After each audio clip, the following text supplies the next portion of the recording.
जय हिंद दोस्तों, स्वागत है हमारे YouTube channel KP mission selection पर।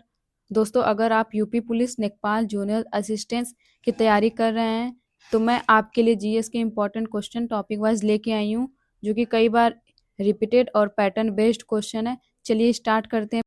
पहला हमारा टॉपिक है प्राचीन भारत। प्राचीन भारत में पहला क्वेश्चन है, भारतीय इतिहास को जानने के लिए प्रमुख स्रोत कितने भागों में बांटे गए हैं? तो भारतीय इतिहास को जानने के लिए प्रमुख स्रोत 3 भागों में बांटे गए हैं।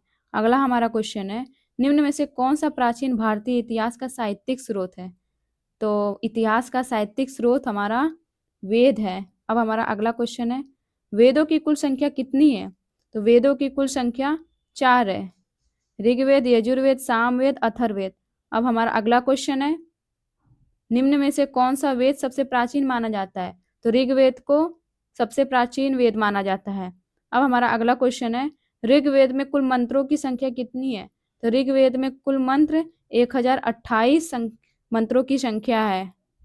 अब हमारा अगला क्वेश्चन है, गायत्री मंत्र का उल्लेख किस वेद में मिलता है? तो गायत्री मंत्र का उल्लेख ऋग्वेद में मिलता है। अब हमारा अगला क्वेश्चन है, सामवेद का मुख्य विषय क्या है? तो सामवेद का मुख्य विषय संगीत है।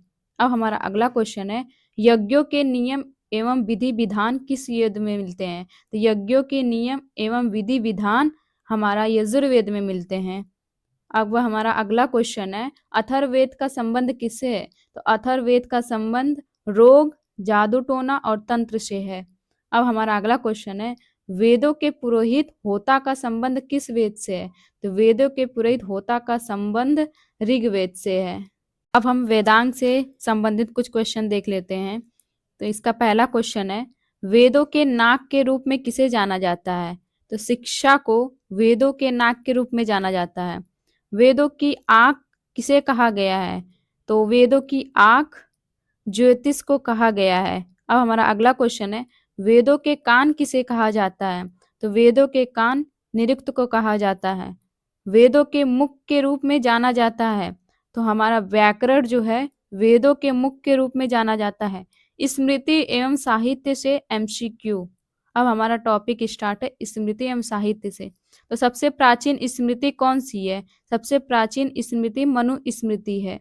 अब हमारा अगला क्वेश्चन है, स्मृतियों का संबंध किससे है? तो स्मृतियों का संबंध धार्मिक नियम, सामाजिक नियम, विधि एवं कानून तीनों से है। अब हमारा अगला क्वेश्चन है, रामायण के रचयिता कौन है? तो रामायण के रचयिता वाल्मीकि जी हैं। हमारा अगला क्वेश्चन है, महाभारत के रचयिता कौन माने जाते हैं? तो महाभारत के रचयिता वेद व्यास जी हैं। अब हमारा अगला क्वेश्चन है, पुराणों की संख्या कितनी मानी जाती है? तो पुराणों की संख्या 18 मानी जाती है। अब हमारा अगला क्वेश्चन है, पाणिनि किस ग्रंथ के रचयिता हैं? तो पाणिनि जो है अष्टाध्यायी ग्रंथ के रचयिता हैं। अब हमारा अगला क्वेश्चन है, हड़प्पा सभ्यता की नगर योजना किस पद्धति पर आधारित थी? तो हड़प्पा सभ्यता की नगर योजना ग्रिड पद्धति पर आधारित थी। अब हमारा अगला क्वेश्चन है, हड़प्पा सभ्यता का सर्वाधिक प्रसिद्ध बंदरगाह नगर कौन सा था? तो हड़प्पा सभ्यता का सर्वाधिक प्रसिद्ध बंदरगाह नगर लोथल था। अब हमारा अगला क्वेश्चन है, हड़प्पा सभ्यता में ईंटों का अनुपात मतलब उसका लंबाई, चौड़ाई और ऊंचाई क्या था? तो हड़प्पा सभ्यता में ईंटों का अनुपात 4:2:1 है। अब हमारा अगला क्वेश्चन है, निम्न में से कौन सा स्थल हड़प्पा सभ्यता से संबंधित नहीं है? तो आदमगढ़ हमारा हड़प्पा सभ्यता से संबंधित नहीं है। आदमगढ़ हमारा पाषाण काल से संबंधित है। अब हमारा अगला क्वेश्चन है, पाषाण काल में मानव का मुख्य जीवन निर्वाह साधन क्या था? तो पाषाण काल में मानव का मुख्य जीवन निर्वाह शिकार एवं खाद्य संग्रह था।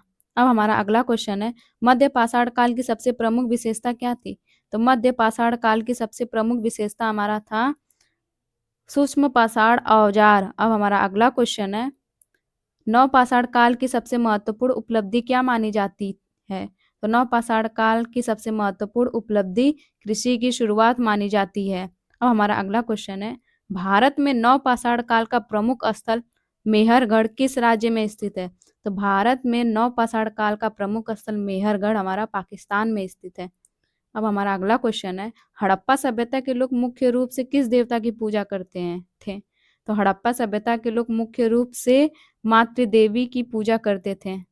अब हमारा अगला क्वेश्चन है, हड़प्पा सभ्यता की लिपि कैसी थी? तो हड़प्पा सभ्यता की लिपि चित्रलिपि थी। अब हमारा अगला क्वेश्चन, हड़प्पा सभ्यता में निम्न में से किस वस्तु का अभाव पाया जाता है? तो महल वस्तु का अभाव पाया जाता है, क्योंकि वहां राजशाही के प्रमाण नहीं मिलते। अब हमारा अगला क्वेश्चन है, हड़प्पा सभ्यता में शासक वर्ग के अस्तित्व का सबसे बड़ा प्रमाण क्या है? तो हड़प्पा सभ्यता में शासक वर्ग के अस्तित्व का सबसे बड़ा प्रमाण एक रूप ईंटें एवं नगर योजना है। अब हमारा अगला क्वेश्चन है, हड़प्पा सभ्यता के लोग मृत्यु के बाद जीवन में विश्वास करते थे, इसका प्रमाण क्या है? इसका प्रमाण है हमारा कब्रों में वस्तुएं। अब हमारा अगला क्वेश्चन है, निम्न में से कौन सा युग आग के नियंत्रित उपयोग से जुड़ा है? तो पूरा पाषाण काल जो है आग के नियंत्रित उपयोग से जुड़ा है। हमारा अगला क्वेश्चन है, हड़प्पा सभ्यता में ग्रेट ग्रेनरी अन्नागार का मुख्य उद्देश्य क्या था? तो हड़प्पा सभ्यता में अन्नागार का मुख्य उद्देश्य कर संग्रह था। अब हमारा अगला क्वेश्चन है, निम्न में से कौन सा कथन हड़प्पा सभ्यता के बारे में असत्य है? तो हड़प्पा सभ्यता के बारे में असत्य है, लोहे का प्रयोग होता था। वहां हड़प्पा सभ्यता में लोहे का प्रयोग नहीं होता था, इसलिए कथन असत्य है। अब हमारा अगला क्वेश्चन है, पाषाण काल में मानव ने सबसे पहले किस पशु को पालतू बनाया? तो पाषाण काल में मानव ने सबसे पहले कुत्ता पशु को पालतू बनाया।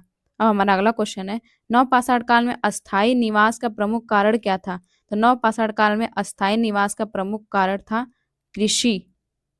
अब हमारा अगला क्वेश्चन है, हड़प्पा सभ्यता में प्रयुक्त मोहरों का मुख्य उद्देश्य क्या था?